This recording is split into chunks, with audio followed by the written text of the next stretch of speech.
Na área 2021, 2022, minha drenta tem conversação com o FCCA para com nós com a FCCA por do governo para revitalizar o centro de Oranjestad. E a FCCA resulta de estar tremendo partner dessa aqui.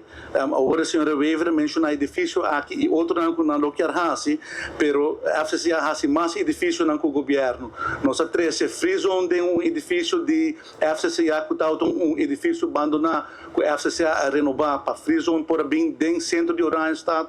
Nós a percorrer junto com a FCCA para pôr do conteúdo back na ex-edifício de Interbank, onde tem 2 departamentos de governo e também junto nós três Aruba Fair Trade Authority do centro de Oranjestad, em Oranjestad, de outro monumento. E agora nós estamos parando momento importante aqui com outro edifício, que está um edifício de governo, que agora traspassar para a FCCA, de condição que ele vai convertir em Studentenflat.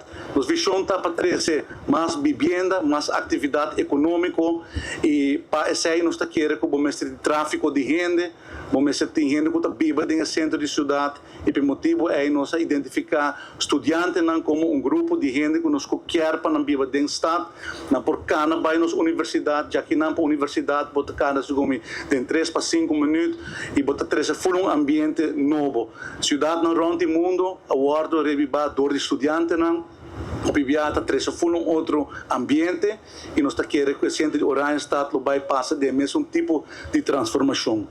Nós estamos contentes que nós estamos aqui, me quero agradecer FCCA para querer a visão do governo, para estar partner hope sólido com o governo de Aruba e para sempre ter para escutar e para dar uma contribuição concreta. FCCA não é uma organização que está papi, FCCA está cumpre com sua colaboração e agora demonstrar que não há dia mais. Nós me quero pedir aplauso forte para o Directornan de FCCA e full equipe de FCCA.